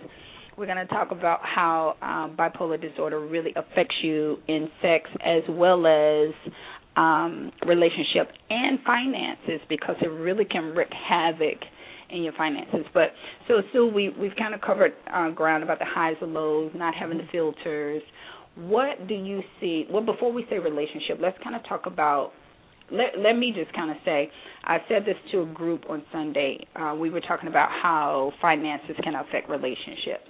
It's one of the biggest. Finances, sex, and family are some of the biggest that affect relationships. But with bipolar disorder, having that sporadic and erratic kind of mindset, when you have money issues, with a bipolar disorder person can be like the end of the world. Because give me the money to go pay the rent at one point or go pay the light bill. I'm on my way, and this is a true story, I was on my way to pay the light bill, okay? Got the money, everything's cool. I needed to stop. This was many, many years ago, about 20 years ago. I needed to go to Walmart to pick up a bell pepper to cook. I went to Walmart to pick up a bell pepper, okay? I came out with the light bill money gone, didn't get the bell pepper because I got distracted. Don't even remember what I bought. Got out, went home, sat in the parking lot, and cried to pieces because I'm like, what is wrong with me? Mm-hmm. I know I need to go pay the light bill. And it's things like that, people with bipolar disorder, you don't mean to. God knows you don't mean to. You are trying so desperately to do the right thing. But it doesn't work. So it's stuff like that takes you into areas that are not, and then you're mad because you don't want anybody to tell you don't know how to do finances, because on the other end, you're excellent. You planned it out. Yep. You got it. You're not spending a dime. Don't ask me for a penny. It's not happening. And you go all the way left. Mm-hmm. So you either go all the way right or you go all the way left. So a lot of times that expenditure or that, blow it all out comes not because you just don't know how to do things, but your brain does not function the same way as a person who necessarily would not. So I think we're being flagged again. These flags, boy. Okay, we have another caller. Caller, you're welcome in. Hi. Hi. Jazzie? Yes, who's this? Hi, Jazzie. This is Rod. Hi, honey. Hey, how are you? Congratulations. I'm good. Thank you, darling. Thank you much. I'm just sitting up here and I'm listening to the topic, and as you know, I did do some study in psychology myself, and so I wondered, what does Susan have to say about bipolar disorder? Can you talk about bipolar disorder being misdiagnosed with schizophrenia? Oh, wow. Yep. That's excellent. So you grab that one. Okay. Gee, thanks. Bipolar is attached to schizophrenia in a lot of cases. It's not abnormal to see a diagnosis of bipolar disorder with a touch of schizophrenia. Or ADHD, matter of fact. Or ADHD. To me, ADHD and bipolar are linked forever. Yeah, they're linked forever. You have one, you have the other. Yeah. True. And honestly, the ADHD pisses me off more than the bipolar does. Wow. Okay, we're going to get into that. Yeah, being distracted drives me crazy because it happens all the time. I have a lavender shot right here if you need one. No, I'm not going to rant or anything. But is there a specific question you have about the schizophrenia and the bipolar, or? Well, I or you don't know, but I've done triage or mental health triage in emergency room setting, and so often I think when people with bipolar disorder come in their manic states, it's commonly diagnosed as schizophrenia because they lack the characteristics, and so we have to watch out for that. And I just, I wonder how many more people are really out there, or are they getting the treatment that they need, and they're being misdiagnosed, or have you seen that a lot? From what I've read, that's one of our major issues is being misdiagnosed. And I think it's going to take a while to resolve that because we don't have blood tests that we can take. Right. That determine what we have. It's really just, hey, talk to me. Tell me. It's just that they listen to, you describe what you've been going through, and they make a decision from that. And that's a little scary because the schizophrenia and a lot of the treatment for schizophrenia and bipolar are the same. So they get lumped together anyway. Right. Or they get underdiagnosed, and it's just, you're just a little depressed, and you need to take a little rest or whatever, and they don't take the time to really. You have some people that listen intently, and then you have the other side that doesn't because it's just okay, whatever. They give you, ibuprofen and go home and rest. They give you some sedative and go home and you just need some rest. And true enough, exercise, health, and rest play a big part in any disorder. However, it's underdiagnosed a lot of times and misdiagnosed. So, you're getting medications that have nothing to do with where you are, or they're over medicating you, and so you're not even yourself. You're walking around like a zombie. Yep. And that's really a matter of you taking upon yourself to research whatever they tell you. If they say, okay, you're bipolar, go take a real good look and read as much as you can. That's what I did. I spent years making sure that that's really what my diagnosis should be. And I am like as true a bipolar as they come. Wow. I am the definition of bipolar. How long did it take them to get that diagnosis for you? In my case, it was very easy. It was in my family. We had it back on my dad's side. So I knew that there was going to be a tendency towards it, in my generation. that we were, I'm one of 3 children, and I knew one of us was probably going to get hit with it because it averages out that way. Mm-hmm. So as soon as I started to notice some aberrations in my own behavior, I could compare it to the people in my family that I knew were bipolar, and I could see that I was doing the same exact things they were doing when they were not diagnosed. So my diagnosis was fairly easy. And so you already sort of had that support system. I mean, I guess your family had already, since they had dealt with it, they were comfortable with seeing a therapist or a psychiatrist regarding those issues? Yeah, they didn't. It didn't like freak them out or anything when I came to them and said, I went to the doctor and they diagnosed me, and at that time it was manic depression. I said, right. They're 99% sure that's what I have. It didn't shock them. Mm-hmm. My mom had actually spent a lot of time reading about it because she knew it was going to be in a family somewhere, so she was already prepared for it, which was nice. And they have been great for the past 24 years. In in dealing with, they know I'm the different kid. I'm just a different one, Just one last question, and sure. I just caught the middle of the show, so you guys might have already talked about this. But in regards to relationships, what do you suggest with people that are dealing with mental health issues? Do you suggest that they discuss that right away, or is that something that needs to be eased into? Yes. I always tell if I'm dating anybody or getting serious with anybody, the first thing I tell them is about the disorder I have, and I try to include as much information as I can about what can happen, and I also give them the probability. I went 24 years without an episode, without a major episode, which is not an easy feat, and then had one. But the warning was there. I had said these things can happen. These are the things that can happen. Probability very low. But it happened anyway. But in order, I'm very upfront about these are the things that I do that are a little screwy, so don't be alarmed. Exactly. Don't be alarmed if I do something like this, or if I say something like this. If I fly off the handle because my shoelace broke, sorry. Because I will take my sneaker and throw it against the wall because the shoelace broke. But if you put me in the middle of a crisis where somebody is bleeding to death, I'm perfectly fine. Right. It's amazing, isn't so it? It's like another part of us takes over. We don't know what it's from or why, but I just know that's how I am. Right. And it's going to stay that way. I'm very sure it's going to stay that way. And but still, it's up to the bipolar person to explain to their partner or whoever they're living with as much as they can about what they have and what it entails. Mm-hmm. If I do this, it's because of this. Don't get afraid. If I pop off because, my shoelace broke, just don't stand in the way of the sneaker. Just get out of the way. Let me throw it, and I'll be fine.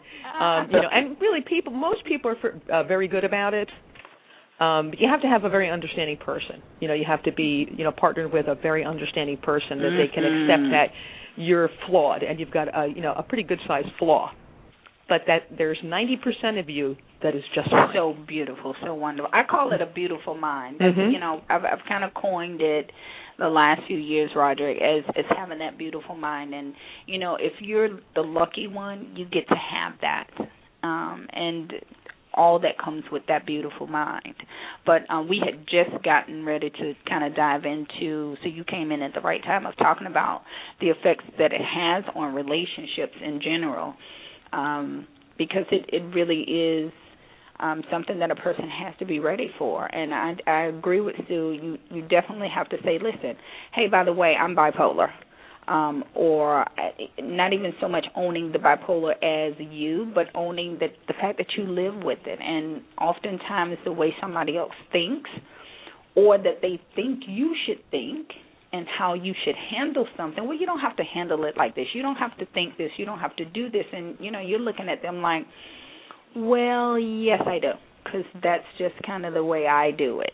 So it's important to share those things with a person that you're interested in and allow them, first of all, explaining to them what it is and what it is not, and the misdiagnosis, the misunderstandings of what bipolar disorder and the levels of bipolar disorder. Like me personally, I have had occasional outbursts, like rage outbursts. especially earlier on, because this has been with me for a very long time as well. But just to really finally get my diagnosis was a couple of years ago, when I went into a extremely depressive state, and I just thought, you know what, I just want to sleep, and I want to sleep forever. And so having put myself out there to not even live anymore was when they finally said to me, you know what, let's kind of figure out what's going on and why you don't want to live. And it wasn't so much that I wanted to kill myself, I just didn't want to live. So getting to that space kind of made me realize what doctors had told me years ago was that I was borderline bipolar. Well, at that time I had no clue what borderline bipolar disorder, much less bipolar disorder was. So they just kind of coined it back in the day, that you're just very depressive and that you've had some experience in your life that has brought you to this state. And so a few years ago, they finally said, no, we're just going to go ahead and let you know for real, you're bipolar disorder. So, sorry. No, go ahead. No, I said it's interesting that you brought up A Beautiful Mind. You know, that movie was based off, there was a movie called A Beautiful Mind about yes. mathematician or economist who had schizophrenia, as a matter of fact. Yes. And you know what? I coined it after that because not that I was schizophrenic, but that somebody loved him through that. That somebody said, I'm going to walk with you through this. And knowing that his mind was brilliant, but it was just different. And he handled things differently. And he had to do things to cope with it, to deal with it, and to live with it. And so I'm not crazy. I'm not stupid. I'm not any of those derogatory or negative things. I am a wonderful, spectacular, fantastic, and any other thing that you want to say that's great and wonderful. But I have a mind that is beauty, that's full of beauty. And it is up to me, one, to appreciate and accept it and learn how to live with it. But it is also up to the person and or persons and or friendships and or jobs to be able to handle this me, not the me that they want it to be, this me. And if they can't, then I either don't need to work there, we don't need to be friends, we don't need to be lovers, we don't need to do anything that we correlate together, because this is just the mind that I have. And also, the flip side is, even though we do have outbursts and some negative things to us, it's an emotionally based disorder. Mm-hmm. Our emotions run high, and they can run high in different directions. Yeah. We also, when we fall in love with somebody, we do it to the 100th degree. We will be like the most loyal, loving people, and love you to the end of time. To the end of the earth. That's the plus side. And we're very caring. We're very demonstrative usually. I get yelled at all the time because I hug people that I don't know. At all? Can I shake your hand? I just want to touch you. Yeah, thank you. I don't. That's more comfortable for me because I'm very effusive when I meet people. Yeah. And I've had partners in the past that were almost like, you're a bit much sometimes. It's like, all right, I'll back off, but it's just not me. So to me, that's the plus side, is that you're not going to find somebody, an ordinary or normal, quote, normal person, that loves as hard as we do. That's true. Very true. Well, thanks for taking my call, and congratulations again, Jazzie, on your show. And thank you. It's a pleasure talking to you. Have a good night, guys. Same here. Thank you, Rod. And you know what? I just want to take time to really thank the listeners that have texted in and that have called in and just, listened and asked questions, as well as just typed in and said that they're enjoying the show. I want to take a few minutes because we have to come back and pay the bills, so we want to definitely come back in and appreciate our sponsor.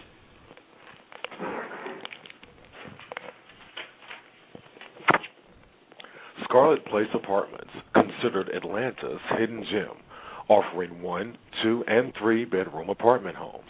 Scarlet Place is in a fabulous location, only minutes from Hartsfield-Jackson International Airport and a few miles from major interstates and downtown Atlanta. Residents of this community enjoy amenities such as vaulted ceilings, crown molding, and washer and dryer connections, fully equipped electric kitchens with spacious floor plans. work out in our new fitness center, or simply relax by the pool. We invite you to call us for more information and schedule a personalized tour. Scarlet Place. See why our residents love to call us home. Located at 3500 Summer Court Drive, Jonesboro, Georgia. Phone numbers 470-315-1194. Oh, my God, I love that voice. And just in case you guys want that voice, you can't have it. Just wanted you to know that. I turn into that wonderful speaking voice just whenever I feel like it. No, I'm just kidding. Guys, once again, we want to thank you so much for joining us on the Loudmouth Radio, on Blog Talk Radio. For those of you on the Internet, you can call a friend and let them know that they can call in to 347-826-7520 if they wanted to call and ask questions or if they just want to listen.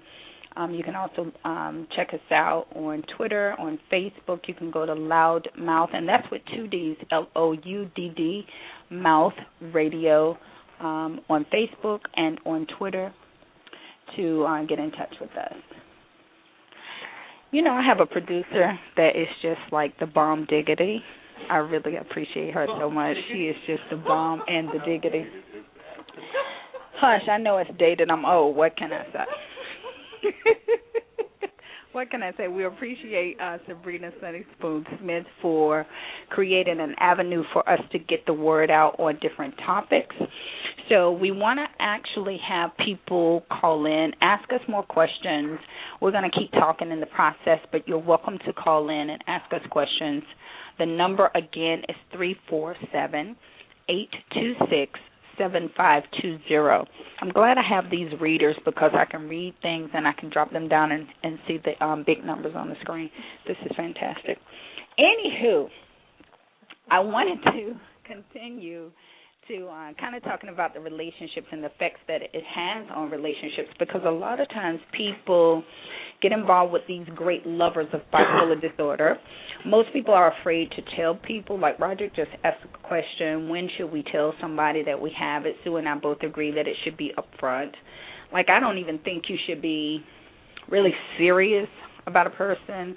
I mean, maybe on the first date, I think it maybe is a weighing in of the person that you're seeing, but me personally, I just need to let you know up front. I mean, it's not, hey, my name is and I have bipolar, but close to it. Somewhere along the line, not too far from that, I think you should just kind of let people know what you live with and the things that you like and why you like them may be a result of living with this disorder. So I think it's pretty quickly that you should tell a person. But a lot of people will shun you for it. A lot of people will not want to be around you, and that's the realism of having the disorder, or any disorder for that matter. Some people are not ready for it, and you do have to be ready, because if you have the bipolar where you're offensive in your language, where you're having very angry moods, and you know, you're having, don't touch me, don't be around me, get away from me, get out of my face, and in the next 5 minutes you're like, I love you, baby. It is a lot to deal with, and some people can't, and that's okay too. And if you find yourself on the opposite end where you're dealing with a person who has bipolar disorder, first and foremost, you have some people who don't know that they have it, so they're just acting just out of control. For lack of a better word, out of control, and not the crazy word, but and they don't know they have it, or they have not admitted to having it. It's a lot harder to me, don't you agree, Sue, to deal with that person because they've not addressed it. And if you haven't addressed it, then you don't know how to function with it, because you, I know, Sue, are on medication. I got off medication. I got off the medication that I was prescribed because it made me a total zombie. I mean, I was not me. I was slow. My speech was more like that than an average speech. And I ended up just really kind of meditating and praying and seeking to find a natural remedy, and I actually found something called natural remedies. and it's naturalremedies.com that works with focus, works with bipolar, works with everything under the sun that worked well for me. It only had a small drying of my mouth, whereas the medication that the doctors had prescribed dried me out completely. I had to drink like 4 gallons of water. Oh, my God, it was horrible. I had headaches. I had no sex drive at all, none, zero. And for me, that was like death. Death became me. I wanted to die. I was just like, kill me now. But, so I got off of that, and I actually worked with my psychiatrist and my psychologist and therapist, because I had all three. I was like, listen, I need to fix me. I need to work on me right now. But I began to work with them, and I ended up taking the supplement that is just, for me, was a lifesaver. It may or may not work for everybody, and a lot of people don't know about it, but you can find it online. It's called nativeremedies.com. I should actually be a distributor because I love it so much, but nevertheless, it worked for me. This is just so funny here in the studio. I'm having a moment, guys. Hold on. This is great. I wish you could see it. This should be video. Anyways, just for a brief moment, I'm being treated and cared for. This is great. But for me, it was a wonderful opportunity. But if people are not aware that they have it, they don't know how to treat it. And so if they don't know how to treat it, you're dealing with people who are walking around with this every day and in relationship with other people. So those other people are the sufferers, while the people with the disorder don't know that they're suffering and or have not agreed to medication. They have not agreed to any kind of moderate journaling or marking down when they were having moods. They just ignore it altogether. So we're going to kind of briefly talk about really the effects that it has on other people. So I'll let Sue kind of jump back in there now. Okay. I'm just going to do a brief overview of relationships. Yes. And do that. One of the difficulties I've gone through, and I was with somebody for 17 years. That's a long damn time, and I hope I never have to do that again. But anyway. No, I'm just with the right one, it would be okay. But here was the issue. I had a mental illness. Mm-hmm. I had a label. Yeah. I had a stigma. Yeah. The person I was with had a tremendous amount of issues stemming from a very upsetting childhood, a lot of abuse and things like that. What always baffled me was anything they did was great. Was okay, no matter what kind of issue, what it brought out in them, what horrible traits it formed in them. That was okay because poor them. Can we have a silent moment just on that note? Okay, continue. And if I had a moment, well, something was wrong with my meds, and I'm doing something wrong, and it's my fault. I'm about to run around the studio at this moment. And I have found this to be prevalent in relationships with people. Everybody has issues, and honestly, I feel very badly for people. I had a wonderful childhood. I had a picture-perfect childhood. I was very fortunate. I'm very sorry for people that did not, but go get therapy if you didn't. Okay, because I'm not responsible for you, and it doesn't give you the right to act like an ass 90% of the time. And if I do it just a little bit because I've got a light switch that doesn't work on and off position all the time, it's just a very unbalanced relationship. Because as a society, we have great empathy and sympathy for people who have been abused or have had a very difficult time in life. We have none of that. No. For people that have mental illness. None. It's a stigma. It's you're a bad person. Right. And it's also thought, since I'm stable, 95% of the time, completely stable, I had, in a recent relationship, I had them say, well, I don't think of you as sick. Well, you should, because I am. And just because I don't appear to be doesn't mean that there's not something ticking behind what you see ready to go off. Right. And that's a big mistake, is that if you're stable and you're strong, then you're perceived that way, and then you can't vary from that. You can't have a bad moment. But they can because something happened to them in childhood. Right. It was environmental. Agree with that because that's been my story for a very long time. Or if, that's one of the things, if you tell somebody you're bipolar disorder or that you live with that the minute something happens, it's almost like a woman with her period. The minute she says, oh, it's time for my period, then everything becomes, oh, it's just because it's time for your period. Right. Now, mind you, a lot of things do fall into that category, but it's not, well, okay, I broke a nail. Dad, I broke a nail. Oh, well, you said that because you're bipolar. Yep. Everything. I mean, you cannot have a regular moment because everything is attached to that.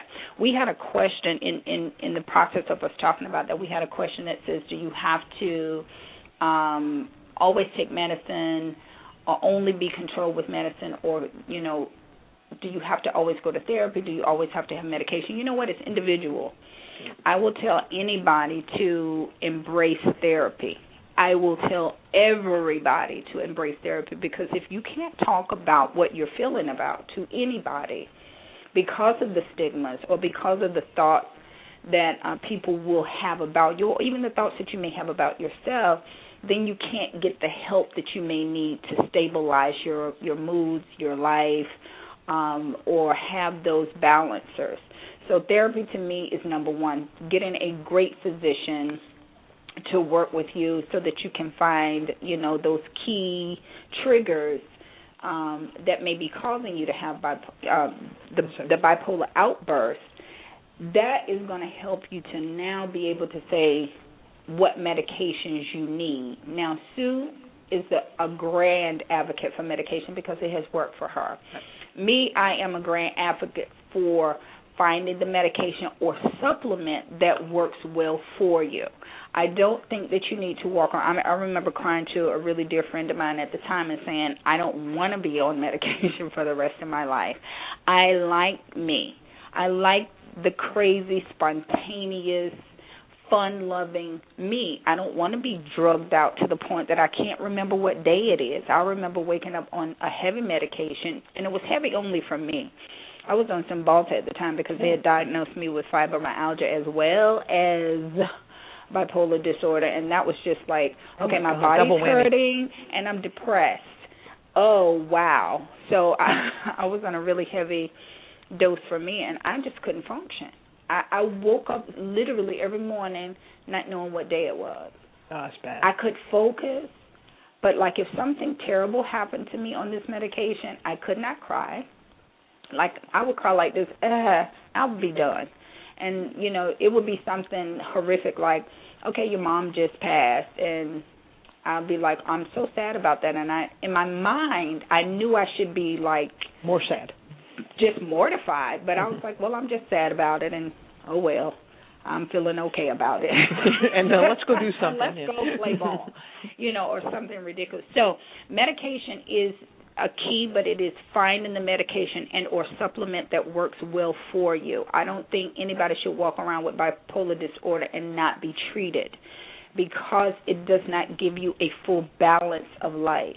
Your diet matters, the exercise, your sleep matters, and having the right type of medication or supplement. And I hope that answered the question. Okay, we have a caller, so I want to definitely answer this call. Hi, caller, you're on the air. How you doing? My name's Jermaine, and I got back from Afghanistan about 6 months ago, and I'm just trying to get back into shape. I got some VA guys telling me that, I'm trying to get back into the flow is just kind of hard coming back from deployment. So you have any advice for me? Well, this sounds a lot like somebody I know. Might be, I don't know. Is this the Jermaine that I birthed like a long time ago? 8 years ago, that would be him. Hi, son. How are you? How you doing? Welcome back from Afghanistan. Oh, thanks. I appreciate that. It's good to be back. You're a mess. So are you enjoying our show? Oh, man, I'm loving the show. It's very inspiring. I'm loving it. You know what? I'm so glad you called, because let me tell you, audience, this is the kid who grew up with me. This poor, brave child that had to deal with his mom not knowing she had bipolar disorder so many years ago. You know, he constantly tells me now, Mom, get over it. I'm a great kid. I turned out great. And he really did.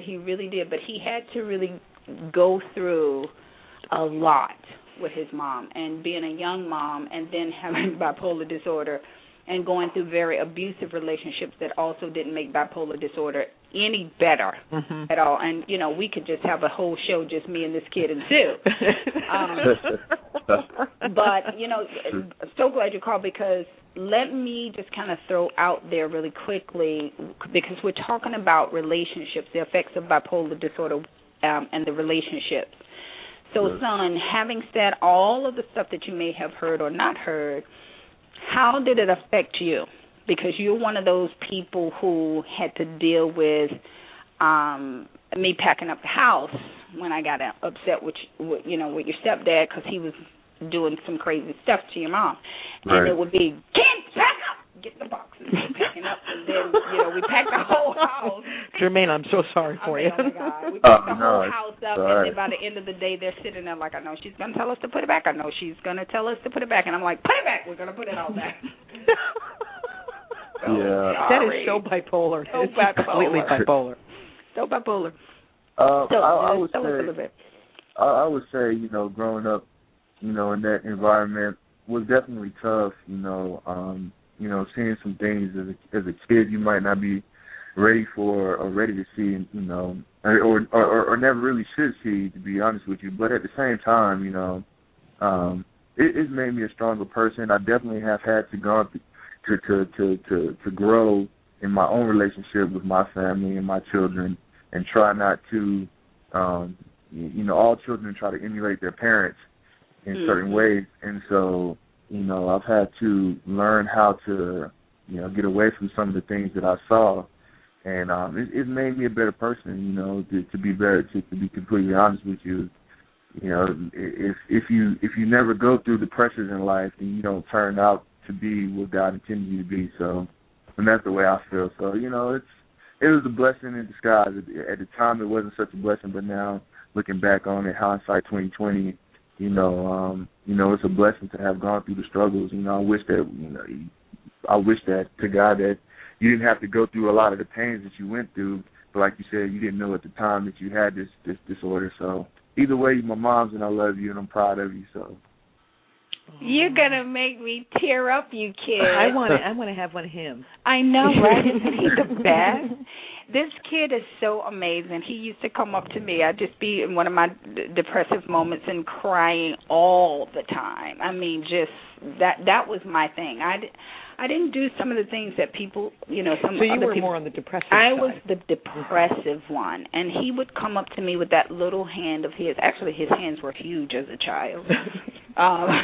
But he would come up to me and just put his hand on my back and just pat me and love me and just go, Mommy, it's okay, don't cry. And he would bring me dandelion flowers, and, they'd be all gone, so he'd bring me a stem, but, I had this thought before, before I brought him. He would bring me the stem of the dandelion and say, Mommy, don't cry, it will be okay. And, and I would then feel horrible because here's my kid encouraging me. It was a role reversal. Right. He took care of me for so many years. So, Jermaine, can I have your number if I start crying? Hey, I'm going to call you, and you have to send flowers to me. All right. Sure, no worries. And I ain't taking no stems. You getting dandelion stems, chick. But yeah. Thank you so much for tuning in to the Bare Truth, Love, Life, Sex, and Flowers with me, Jazzie Jones. This evening we've talked about fibromyalgia, lupus, and bipolar. And we're talking about how I'm not crazy, I'm not lazy, and I'm not stupid. These are just the diseases and the disorders that I've lived with on a daily basis. I appreciate you much, audience, for listening in via Facebook and Twitter and chats and calling in and live. Thank you. Join us each week, Tuesday at 8 p.m., as we will discuss some of the most amazing topics. As our next week's show, actually our next 2-week show, we'll talk about all things sex Oh, my God, yes, you heard it. You heard it right. We're going to talk about sex, and more sex. That's going to be a fantastic show. We're going to be joined by a special guest next week. Corset Magazine is going to join us. They were just featured in Essence, and a lot more of our guests are going to be joining us. So we will see you here. We want you to call all of your friends so that we can have a lot of interaction. So if you have problems with sex, if you've had thoughts of sex, so forth, call us next week, 347-826-7520. Thank you again. Loudmouthradio.com. That's loudmouth with 2 Ds.com. Thank you, guys. See you next Tuesday.